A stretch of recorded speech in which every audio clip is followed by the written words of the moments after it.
Druski got some new allegations out. We're gonna listen to Jamari talk about it. I have my opinions already. Okay. Jamari is probably gonna mention it, but whether he does or not, we're gonna get into it. Star for around the last 4 years. He was ushered into the internet game around the same time as his good friend Jack Harlow era. And it was like as Jack was rising up the ranks of music, Druski was rising up the ranks of comedy. During that time, he has become the most infamous skit comedian online, and this has obviously afforded him many opportunities, including his own show, countless sponsorships and commercials, features in movies, steak and Happy Dad alcoholic beverages, a feature on 2K, a comedy tour, and frequent collaborations with the biggest streamers and comedians in the world. Hey, Basically, this man became a cash cow, as Druski has an insane insane ability to take everyday situations and types of people and turn them into a viral skit or a meme. And his comedy just has this way of reflecting and predicting in real life situations. But now Druski has found himself wrapped up in the Diddy situation, as he and his friend and popular wide receiver Odell Beckham Jr. have been listed in some of these Diddy accusations. But the claims they are throwing around here are honestly so outlandish that it almost makes this hard to believe. Now, yesterday was when this bombshell would hit the timeline.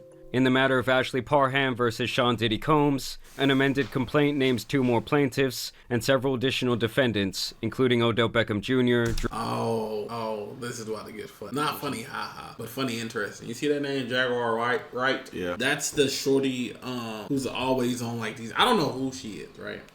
I know she's a musician. I always see her on these interviews, but I don't know who she is. Like, I don't follow her, like her career or anything. But I see her on these interviews, and she's like, yeah, Diddy on the black market bought a tape. Oh, she's that woman you was telling us about. Yeah, that's her. Ago. And so now it's like, to see her name here, I'm like, okay, let's see what's really going on. Druski and a myriad of other people. So previously it was just Ashley Parham versus Sean Diddy Combs, and then a couple John Does that were not listed, and now those John Does, the main ones, have been listed as Druski and Odell Beckham Jr. In total, Druski's name is actually listed 45 different times in this lawsuit, but these are the key details that really make everyone think that this is pretty far-fetched. Defendant Diddy then instructed another defendant Doe to also violate plaintiff defendant Doe, who has been determined to be defendant Druski, is what they're alleging. They say they're saying they told Diddy to violate. No, he's saying Diddy told Druski to violate whoever. Okay. Violating the plaintiff,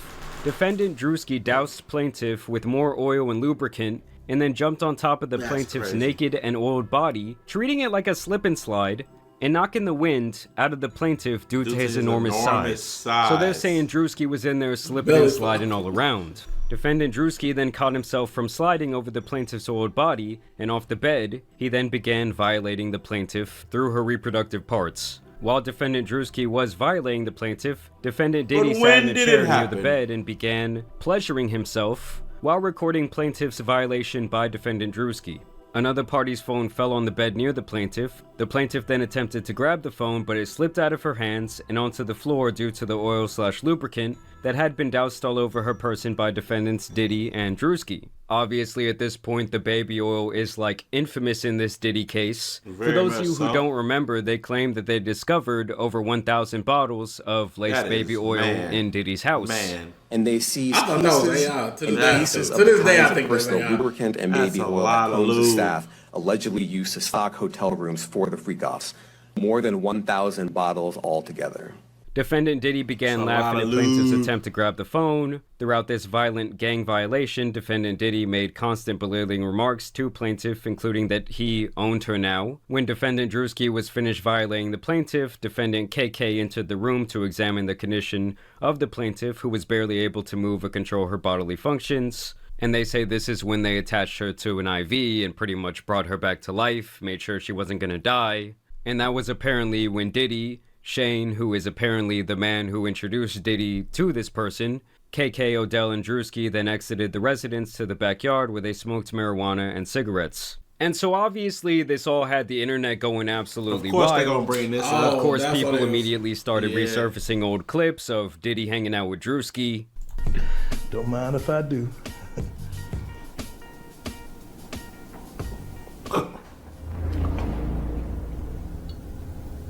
They were basically saying that this clip hits different now, as it was also rumored that Diddy had been lacing drinks at his infamous parties. What is this clip even from? I wouldn't. what it was like to attend these Diddy parties. You ever been to one of Diddy parties? Yeah, I've been in attendance. I've been in attendance. Hey, what the fuck you smirking for? I ain't saying that. I've been in attendance. We just asking regular That's all I questions. said. That's all I said. I said I've been in attendance. I have been in attendance. We never been. We just asking. We just asking. Yeah. As soon as you asked, he said, Do you have fun? I ain't seen that. "Yeah, you did." Huh? I ain't seen that. Yeah, I had fun. Yeah, I mean, it was a party. I wasn't at one of them parties. We ain't say that about no party. What party you talking about?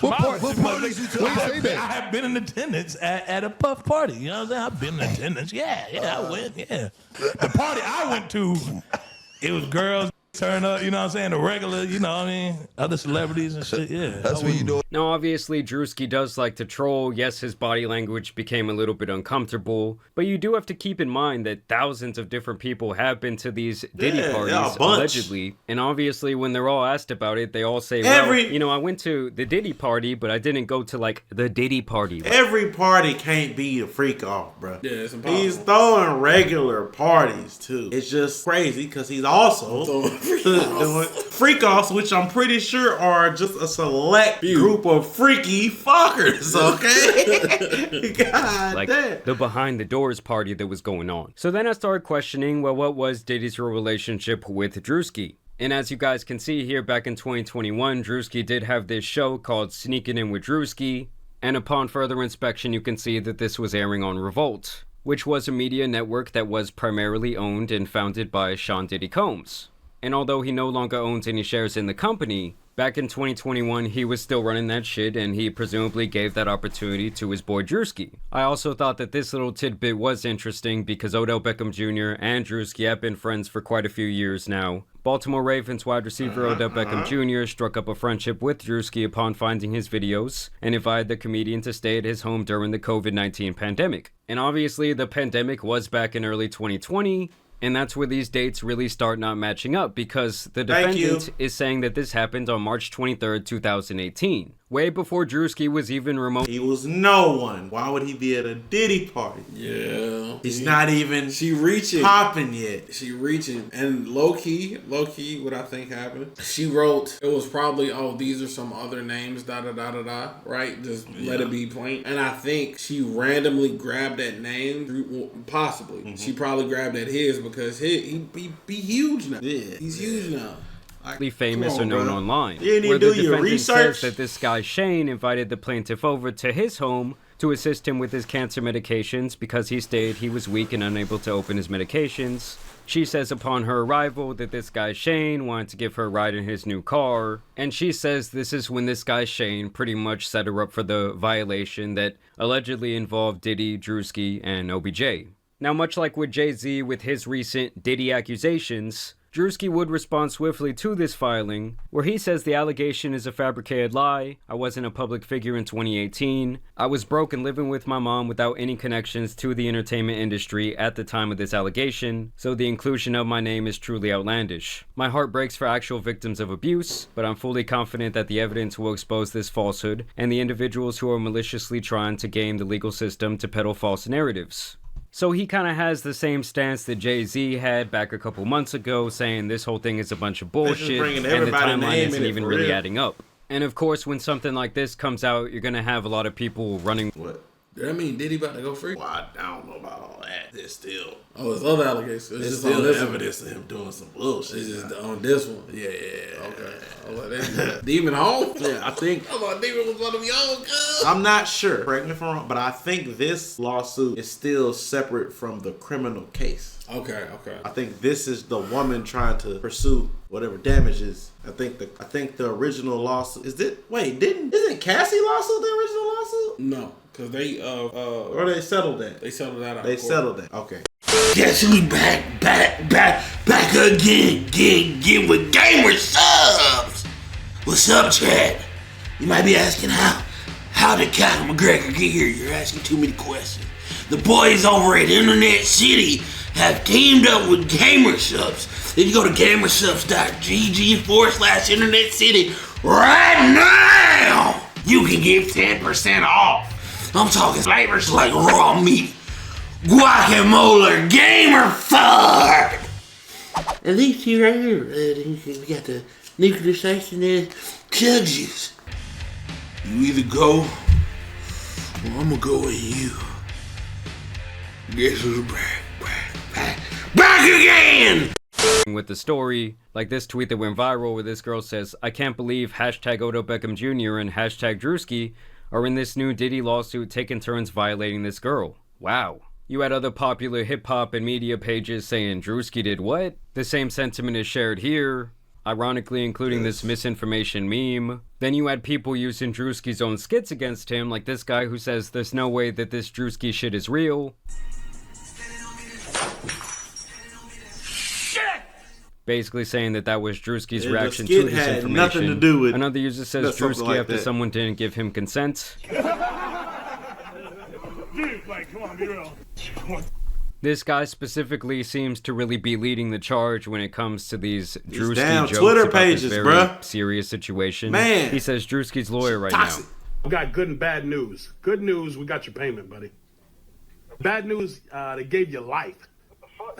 Sayonara. That's fucked So yeah, it's just crazy to see this guy's We got your payment, buddy. Bad news, they gave you life. Sayonara.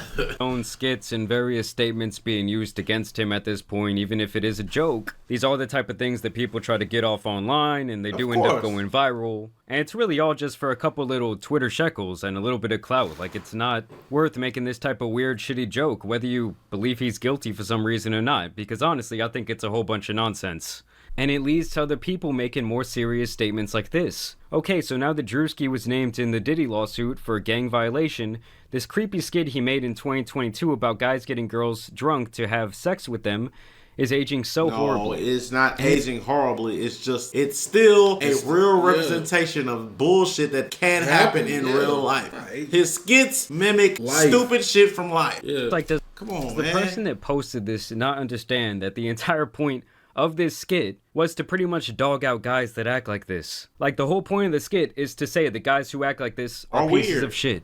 Thank now, you. here is a clip from 4 months ago of this news network and of the lawyer representing this woman, Ashley Parham, in this case, and now these other two Jane Does, speaking on behalf of her client and the entire situation. Man. Well, her attorney says she was in her 30s at the time of this alleged violent attack. It happened just about half a mile away from the Orinda police station here in a quiet neighborhood about 6 years ago.